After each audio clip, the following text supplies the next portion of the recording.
En 2020, l'éditeur que vous citez, Michel Lafon, je vais le chercher en France, parce que nous avons des relations. J'ai vendu leurs livres pendant des années. Je vais le chercher en France pour venir répondre à un appel d'offres du Conseil d'agrément scolaire. Et je le fais parce que je n'ai pas, après 30 ans, à peu près de 30 ans de présence dans le circuit du livre au Cameroun, après tout ce que j'ai modestement fait pour animer, pour aider, pour permettre aux familles d'envoyer leurs enfants à l'école à des conditions acceptables, il m'est conseillé de voir comment je peux franchir le Rubicon et m'intéresser à l'édition. Mais n'ayant pas d'expérience, donc il fallait pour moi faire une sorte de joint venture avec un partenaire que je pensais sérieux. En 2020, nous signons donc un contrat et nous répondons à l'AMI, l'appel à manifestation d'intérêt du gouvernement, à travers le Conseil d'agrément scolaire. Sur les 4 livres que nous proposons, il y en a 2 qui sont retenus.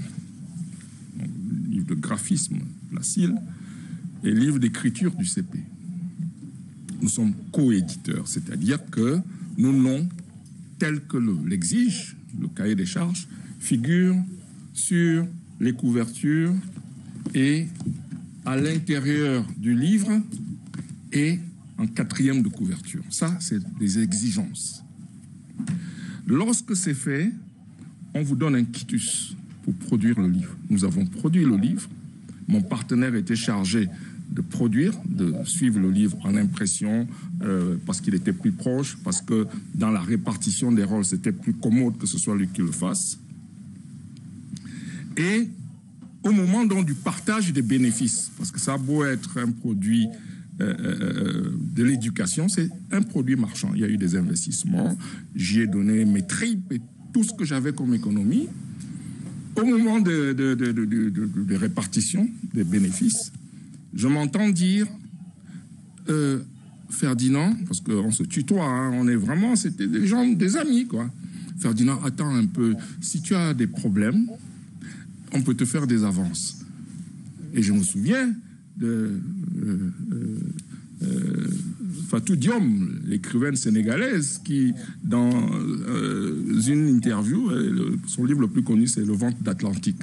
Dans une de ses interviews, elle dit que l'Afrique n'est pas pauvre, on l'appauvrit. Et ceux qui acceptent d'être dans ce registre-là, c'est surtout les Africains, qui posent leurs problèmes aux Blancs.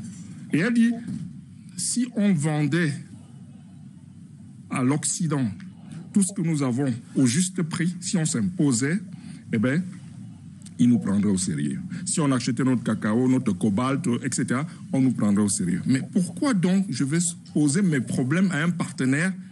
Parce que c'est lui qui détient, c'est lui qui a vendu les livres, c'est lui qui a distribué les livres, c'est lui qui détient l'argent. Donc, comme ça a bloqué, et que j'avais un dossier solide, grâce à mon conseil, j'ai dit, OK, ben on va aller au tribunal.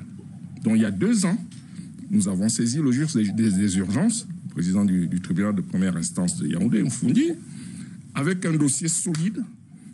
Nous lui avons dit, Monsieur le Président, nous ne voulons pas de problème. Nous ne voulons pas saisir les livres. Nous ne voulons pas empêcher que les enfants aillent à l'école. Nous voulons simplement trouver une formule séquestre, si j'ose dire, pour que les 2 partenaires se mettent d'accord. Et comme l'argent va partir, puisque à la rentrée, nous sommes dans un environnement saisonnier et un cycle économique, donc après la rentrée, il y a le flux d'argent et il va partir avec. Le juge a décidé de saisir les comptes du distributeur étape 2, qui est camerounais, que j'ai sauvé un peu d'une certaine façon il y a quelques années, lorsqu'on l'avait viré de Messa Presse, mais qui me renvoie l'ascenseur gentiment, comme ça c'est, comme on sait le faire. Eh bien, étape 2 a gardé l'argent et le compte est bloqué à hauteur de 143 millions, c'est-à-dire ce que je pense être le minimum que je peux réclamer. Et je suis tranquille.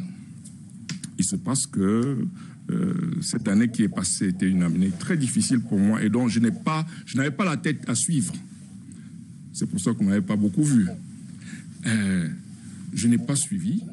Mais après, donc la 2e année, je n'ai toujours rien eu de mes investissements parce que mon partenaire a trouvé des brigands, des associés camerounais avec qui il se partage de l'argent.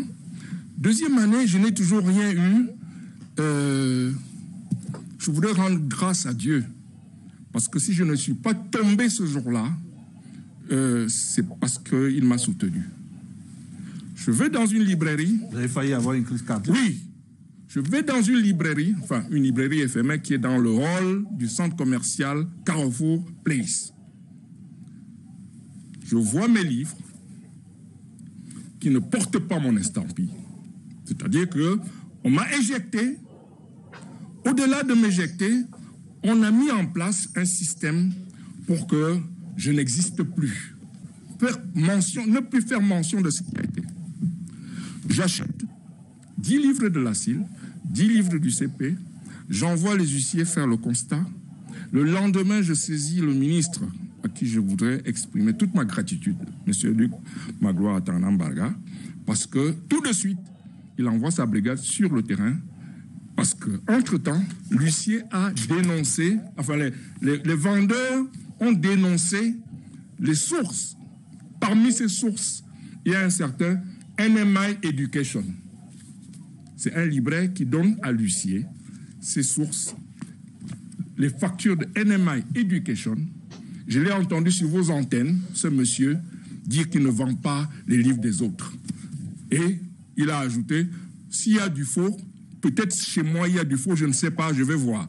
Quand quelqu'un prend déjà ses aveux, ça veut dire qu'il y a quelque chose qui ne va pas. Il se trouve que la librairie qui est dans ce centre commercial est également la librairie de cet individu, mais qui ne s'appelle pas NMI.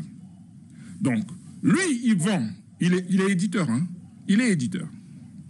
Je parle devant des intellectuels ici. Il est éditeur, mais en même temps, il est distributeur. Bouba, au-delà de ce que, quand même, on doit vivre de ce qu'on a travaillé, au-delà du fait que je suis déçu, je suis honteux, parce que je suis allé chercher des loups pour les mettre dans la bergerie, il y a un danger, et je voudrais finir par là, il y a un danger qui est très grave. C'est que si ce livre est entre les mains d'un enfant, sur les 10 livres que j'ai achetés dans la librairie gérée par ce monsieur, dans le centre commercial, et j'ai les factures, on a essayé, mon équipe, on a acheté 10 CP et 10 CIL. Nous sommes là avec le livre de CP qui est un livre faux, comme je vous ai montré tout à l'heure. Si vous ouvrez ce livre du CP et celui-ci, vous allez voir le risque que courent nos enfants. Je vais prendre la page 20. Il y a des témoins sur ce tableau et le monsieur qui est à ma gauche, je le connais, c'est la première fois que je le vois et je l'ai souvent vu à travers les réseaux sociaux, à travers les médias.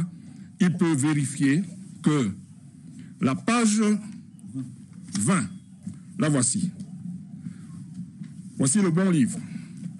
Nous sommes à la page 23. Hein? Dans le faux livre, on part de la page 20, page 23. Et dans le bon? Monsieur. Page 20 à la page 21. Si vous tournez la page. On est de la page 24 à la page 21. Voilà. Messieurs. Donc, en fait, on va en arrière avec son propre. Oui. Voilà. Parce qu'en imprimerie. Attendez, je conclue. Ça se voit. En imprimerie, on imprime par des cahiers de 8.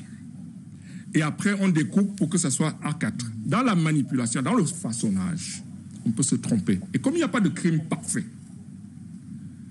comme dirait quelqu'un, Dieu rend fou ce qu'il veut perdre. Alors moi, ce que je veux savoir, que dit le conseil d'agrément des manuels scolaires qui a quand même agréé les deux co-éditeurs, Ferdinand Nana Payon, concrètement, qu'est-ce qui va se passer? Il va se passer que, M. Bouba, il y a 3 semaines ou 1 mois que j'ai découvert ça.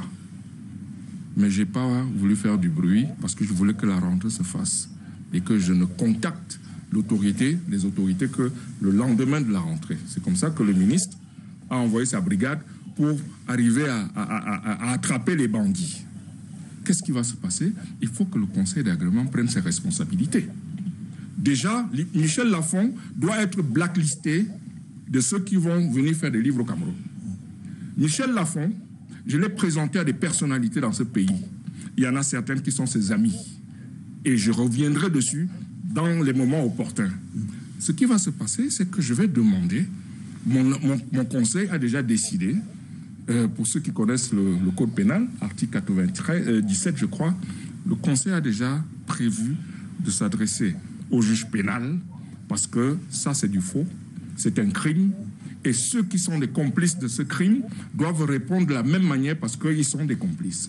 Et je vais demander que ce livre soit retiré purement et simplement. La seule solution à laquelle nous pouvons parvenir, à l'amiable, la seule solution, c'est que le conseil retire, le conseil d'agrément, retire tous ces livres, qu'on les vérifie un à un, et qu'on mette l'estampille de ma maison d'édition, et qu'on fasse le partage qui doit être fait depuis 2 ans, mais qui n'est pas fait simplement parce que les gens estiment que nous sommes dans une république bananière et qu'ils peuvent chercher, ils peuvent marcher sur les uns et les autres. Merci Ferdinand Nana Payan pour tout cet éclairage.